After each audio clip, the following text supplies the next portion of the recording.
ভগবান কোনো কাজে কি পরাভূত হয়? রাধে রাধে হতে পারে? হতে পারে না। তাহলে এখানে কেন শাস্ত্রকার বললেন মহাজনগত পন্থা?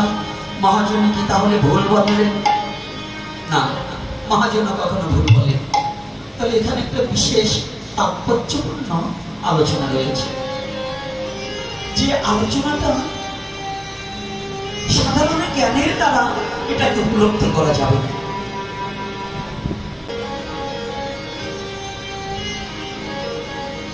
এই তাৎপর্যপূর্ণ আলোচনাটা সকলে বুঝতে পারবে না।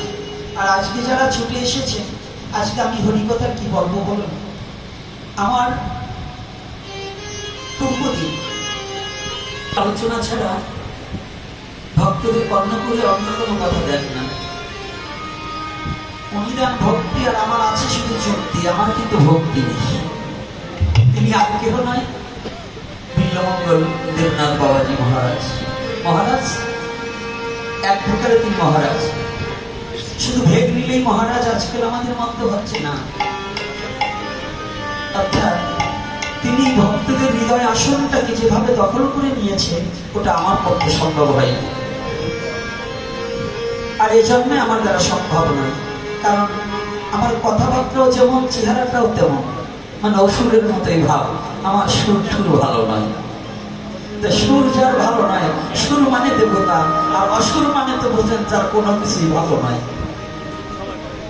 সুর মানে কোথায় স্বর্গ কোথায় নরক, কে বলে তা বহুদূর, মানুষের মাঝে স্বর্গ নরক, মানে মানুষ হচ্ছে সুর আর অসুর। সুর মানে দেবতা। তাই এই আমার সে বিদ্যা এবং ভজনশীলা আর সর্বকনিষ্ঠ আমি। তবে আজকে যারা এসেছেন, কৃপা মানে করে পাওয়া, আর করুণা মানে অযাচিত ভাবে দান করা। ভগবানের কর্ম না করলে ভগবান তাকে কৃপা করে না। ভগবানের কৃপা আর বৈষ্ণবের হচ্ছে করুণা। ভগবান কি করে? কৃপা করে। তুমি কিছু করো, তুমি কিছু পাবে। যদি ভগবানের কিছু না করো, তাহলে ভগবানের কিছুই তুমি পাবে না। আর আমাদের মহাজন গতস্য বক্তা মহাজন বললেন, বৈষ্ণবের স্বভাব হয় তরাতে পামর, নিজ কার্য নাই তবু যায় পরঘর। নিজের কোনো কার্য নেই, নিজের কার্য সাধিবারে নয়, তথাপিও পরের দ্বারে দ্বারে হরিনাম দিয়ে জগৎ জীবের কল্যাণ হোক, জগৎ জীবের মুক্তির পথ হোক, জগৎ জীব যেন ভগবতের প্রেমে ডুবে যেতে পারে, এটাই একমাত্র বৈষ্ণবের ইচ্ছা। এসব মহাজন বললেন বৈষ্ণবের হচ্ছে করুণা। এজন্য পদকর্তা পদযোজন করলেন কি, আমায় এইবারে করুণা করো বৈষ্ণব এইবারে করুণা করো বৈষ্ণব এইবারে করুণা করো বৈষ্ণব এইবারে করুণা করো বৈষ্ণব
বৈষ্ণবের চূড়ামণি।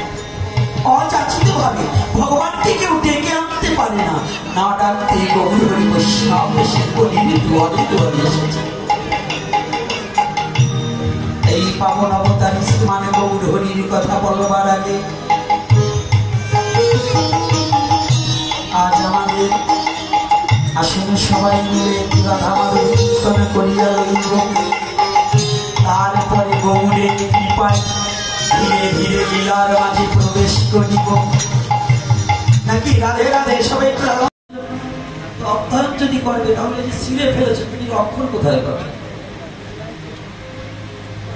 আমার কথাগুলো হবে দেখি গৌর হরি কোথায় নেই। তারপরে অতিরিক্ত জানার সে কিঞ্চিত জেনে যদি সেটাকে মান্য করা যায় তাহলে নাকি আগে জানবো পরে মানবো। যদি নাই জানা থাকে তো মানবো, মানতে পারবো? তাহলে আমাদের কি আগে জানবো না মানবো?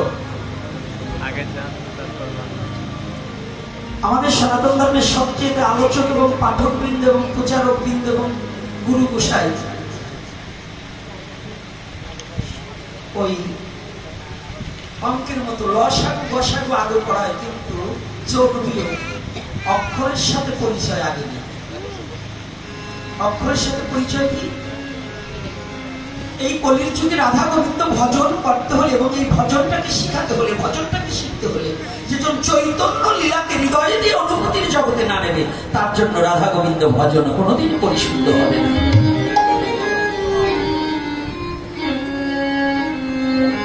রাগ করবেন না, মা যেন কষ্ট পায় না। এবং আজকে যদি কোনো ব্রাহ্মণ থাকে, ব্রাহ্মণ বাবা থাকে, আমার কথায় অপরাধ ক্ষমা সুন্দর দৃষ্টিতে দেখবেন। আমি কোনো ব্রাহ্মণকে ছোট করার জন্য না, কোনো জাতিকে যেন আমার জীবনে মন থেকে যেন ছোট করতে না চাই, কিন্তু সত্য কথাটাকে যেন আমি এড়িয়ে না যাই, সেটাকে যেন বাস্তবের সাথে রূপ দিয়ে যেন আমি তুলে ধরতে পারি। কারণ ব্রাহ্মণকে অসম্মান করার মতো যোগ্যতা পৃথিবীতে কারো নেই। একজন বৈষ্ণবকে অসম্মান করার মতো যোগ্যতা পৃথিবীতে কারো নেই। আর ব্রাহ্মণ আর বৈষ্ণবে কোনো ভাগ থাকে না, প্রভেদ থাকে না। যদি প্রকৃতার্জন ব্রাহ্মণ হয় আর প্রকৃতার্জন বৈষ্ণব হয়, এই দুইয়ের মধ্যে কোনো হিংসা থাকে না। এজন্য আমি আগেই ক্ষমা চেয়ে নিচ্ছি, কেন অনেকে না বুঝে ভুল ভিতরে ভুল ভাবনাটা নিয়ে আমার প্রতি অনেক সময় একটু কষ্ট পেয়ে থাকে। আমি ওদিকে যাওয়ার চাই না, তথাপিও গৌরাঙ্গলীলা বলতে গেলে অনেক সময় ঝড়, গাছ যেটা বড় ঝড় তো সেটাই লাগে। সনাতন ধর্মের আগে যাজন যজন এগুলো কিন্তু ব্রাহ্মণ সম্প্রদায়ের মধ্যেই ছিল, নাকি? এটা তারা অস্বীকার করতে পারবেন না, নাকি মা? তাহলে এই জন্য ঝড়টা ওখানেই লাগে। এখনো বর্তমান এই কলির পাবন অবতারী গৌর হরিকে অনেকেই মেনে নিতে পারছে না, অনেকেই পারছে না, এবং গৌরাঙ্গ মহাপ্রভুকে সহ্য করে নিতেও পারছে না।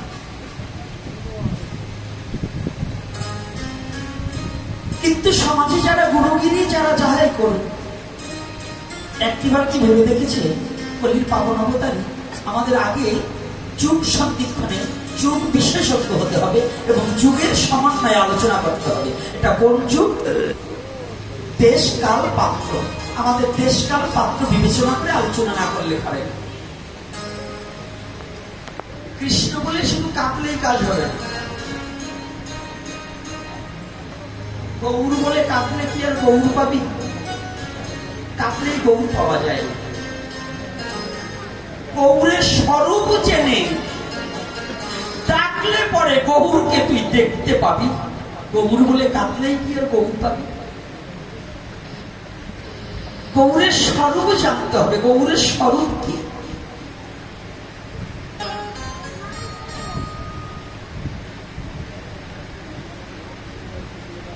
এই গৌরের স্বরূপকে, এই স্বরূপ তত্ত্বটাকে অবলোকন করার নিমিত্তে আমরা যদি জীবনে ভজনের দিকে না এগোতে পারি তাহলে এই মনুষ্য জন্মটাই আমাদের বৃথা চলে যাবে। একটিবার অনুভূতির জগতে আমার দুঃখ, আমার যন্ত্রণা শুধু আমার নয়, হাজার হাজার হৃদয়ে এত যন্ত্রণা, তীব্র যন্ত্রণা।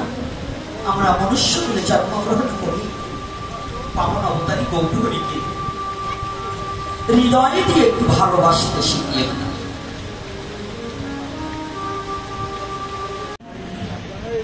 শাস্ত্রে বলেছে, আমি রেফারেন্সটা ওইখানে নিয়ে এসেছি, আর যদি তাতেও কারো না হয় তাহলে এর আগে শুনেছিলাম কোন এক ব্রাহ্মণ বাবা নাকি ওই আমার ছেলেদের কাছে আমার কথা একটু বিকৃত করছে। আমাকে মন্দ বলুক, কোনো দুঃখ নাই, কিন্তু শাস্ত্র সম্বন্ধে অপব্যাখ্যা দিলে তারে কিন্তু ছাড়বো না। আমাকে দুটো থাবর মারেন, আমি গায়ে শুয়ে নেব। আমাকে মন্দ বলেন, কোনো আপত্তি নাই, কিন্তু আপনি ধর্মের নামে ভণ্ডামি করবেন, সেইটা আমার মেনে নিতে হবে, এটা কিন্তু নেব না। তাহলে কিন্তু আপনার মুখোশ খুলে দেবো, সে যে হন, আমার বাবা হলেও আমি তাকে ছাড়বো। কারণ একজন সদ্গুরু তার আহার অবশ্যই আহার বিহার শুদ্ধ হতে হবে। একজন পূজারী, একজন নারায়ণ শিলায় জলদানকারী ব্রাহ্মণ, সে যদি মুরগির মাংস আহার করে, সে জীবনে তার ওটা নরকের কি, একটা কুকুররে প্রণাম করা যাবে, কিন্তু তাকে প্রণাম করা অবৈধ। সে যত রাজস্থানী ব্রাহ্মণই হোক, চক্রবর্তী হোক, চ্যাটার্জি হোক, ব্যানার্জি হোক, বলুন মুরগি কি আমার সনাতন ধর্মের খাদ্য নাকি? এই কথা বলেন না কেন? মায়েরা কথা বলেন না, আপনারা তো বেশি খান না। আজকাল কষাই তো মেয়ে ছেলে, পুরুষ ছেলে বাজারের তাই টাকা ঠিক ওরাই করে। এই জন্য কথা কম বলতেছে। আজকে একটু পাইলেট করে দেবো, খালি ভাগবত কথা শুনলে কাজ হবে না, চরিত্রের পরিবর্তন ঘটাতে হবে। যার চরিত্রের পরিবর্তন দীক্ষা নেওয়ার আগে, দীক্ষা নেওয়ার পরে, এই দুবারের যদি নিজের মন মানসিকতা এবং চরিত্র পরিবর্তন না হয়, তার দীক্ষা না নেওয়াই ভালো। দীক্ষা নিয়ে গেলাম, পশুত্ব স্বভাব যদি পরিবর্তন না হয়, তাহলে আপনার দীক্ষা গ্রহণ করে কোনো লাভ নেই। মহাপ্রভু কি বললেন? সাক্ষাৎ শচী দেবীকে বললেন, মা।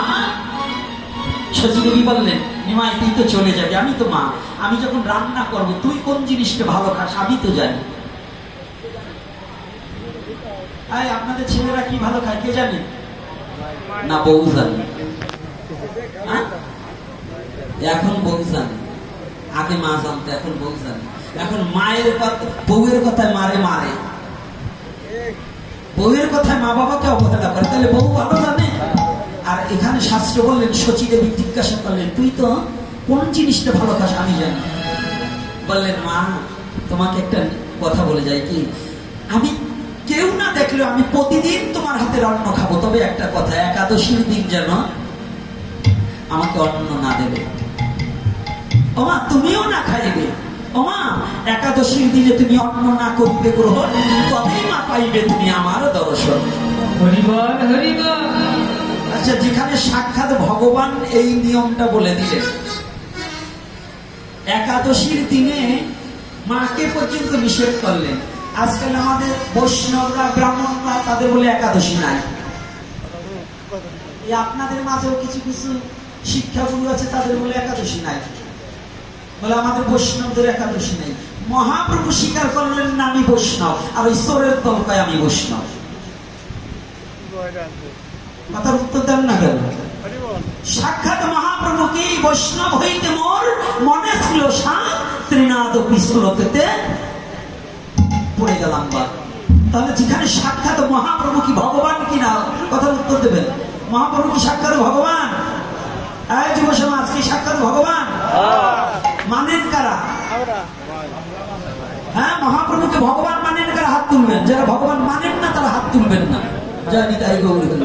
আচ্ছা, দেখলাম আজকে সবাই মানে, আর যারা আবার কিছু কিছু আছে ভয়তে মনে মানে। এই মহাপ্রভুকে যারা ভগবান মানেন, মহাপ্রভু সাক্ষাৎ যদি তার মাকে অনুমতি দিতে পারে, তাহলে আমি তার কাছে কি? কিছু। তাহলে আমাদের সমাজে আমাদের ধর্মের মধ্যে কিছু প্যারালাইসিস পয়জন ঢুকেছে। এই প্যারালাইসিস গুলো ঢুকে আপনাকে পঙ্গু করে দেবে। সে পঙ্গুটা কি? বর্তমান প্রেক্ষাপটে আপনারা জেনে যাবেন, যেখানে যে বলবে যে আমাদের একাদশী প্রতিপালন করছে না, যে বৈষ্ণব একাদশী প্রতিপালন করবে না, একাদশী প্রাধান্য দেবে না, তার দ্বারা ভোগ লাগালে তার হাতে, সে শুদ্ধাচারী হলেও তার হাতে খাওয়া যাবে না। কথাটা বুঝতে পারছি কি? আপনারা কষ্ট পাচ্ছেন নাকি? যদি কোনো ব্রাহ্মণ বলে আমার কিন্তু ব্রাহ্মণ, আমরা একাদশী নাই, ওই 12 মন সাইডা তো বাই দিয়ে খানার ভিতর ভিজেই দেবে না, ওর দিয়ে পুজো করে কোনো লাভ নেই। কি কোনো কথা? যেটা বলছি, যদি কারো লাগিয়ে থাকে বলবেন, কোনো আপত্তি নাই। যদি না দেখাতে পারে চোখ তুলে দেবেন, লিখিত হবে যে একাদশী বাধ্যতামূলক করার কথা শাস্ত্রে কতবার বলেছে। 100 তল বের করেছে একখানা গ্রন্থে, সাধুবাদের একাদশী নেই। এইটাকে নিয়ে সারা মিডিয়া জগৎ তোলপাড় করছে। এটা যারা তান্ত্রিক তারা বলেছে, কারণ বৈষ্ণব ধর্ম থেকে মানুষকে বিভ্রান্ত করে পথচ্যুত, ধর্মচ্যুত, ভক্তিচ্যুত করার জন্য এই ভণ্ডের দলে এই কথাটাকে প্রচার করিয়াছে। কথাটা একেবারে স্পষ্টভাবে খুলে বলে দিয়ে গেলাম। আর এটা ওই আমার বিল্লমঙ্গল বাবা বলবে না, আগামী দিন যে বাবা আসতেছেন, ওনার নামটা কি আমি একটু দেখে নেই, অলোক চক্রবর্তী, তিনিও বলবেন না। এটা বলবেন না কথাই, বাংলাদেশে কোনো পাঠক বলতে চান না। কারণ আমার বিল্লমঙ্গল বাবা বলে না ভয়তে, মহাপ্রভু কৃপা করে তাকে দয়া করে ভক্তি মার্গেও যেমন ভক্তি ধনের অধিকারী করে দিয়েছে, প্রাকৃতিক জগতেও তার কোনো ধনের অভাব নাই। তাই ভাবে যে আমি ব্যবসা করি, যদি আমি একটা কথা বলি আমাকে, এরকম মানুষ আছে, তার সাথে বেগাত কাটলে ভালো ব্যক্তিকেও আঘাত করে, এজন্য এরকম করে। কিন্তু এজন্য বাবা ভাবে, বাবা আমাকে বলেছে, বাবা আমি সব কথা বলতেই পারি না, এজন্য আপনারা আমাকে বকলেও আমি সত্য কথাগুলো বলে যাব। এটা না বললে, আগে দেখেছি সনাতন ধর্মের অনেক ছেলেপেলের গলায় মালা ছিল না, এখন স্কুল কলেজে বার্ষিকীতে ছেলে মেয়েরা মালা পড়ে যায়, যায় না? কিন্তু দুঃখের বিষয়, আমরা চাগো গলায় মালা দিছি, তাগো গলায় নাই। আজকে বানাবো, কালকে সকাল পর্যন্ত যাতে পড়ে, চাগো নাই তারা বুঝবে। আমি কাউকে নাম ধরে বলবো। আবার অনেক জায়গা আছে গুরুদেব নিষেধ করছে তুমি এই বস্তুটা খেয়েও না, সেইটাই আগে বেশি খায়, আছে কিনা? হ্যাঁ, আরে কথা বলেন না কেন? তাহলে এগুলো কি ধর্ম প্রতিপালন না ভণ্ডামি? হ্যাঁ বাবা, এখানে মহাপ্রভু বললেন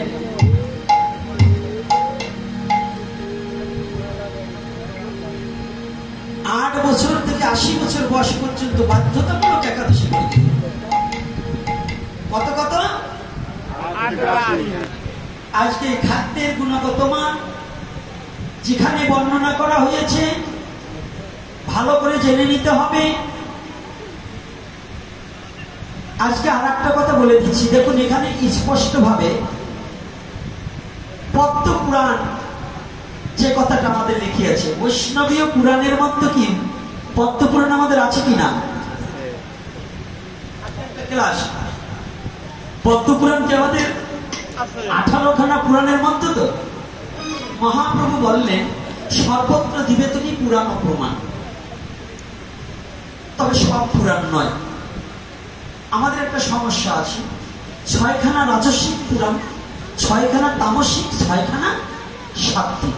কোন কোন পুরাণ সাত্ত্বিক ভাবাপন্ন এটা সম্বন্ধে অবগত থাকিতে হবে। শুধু পুরাণের রেফারেন্স টানলে হবে না।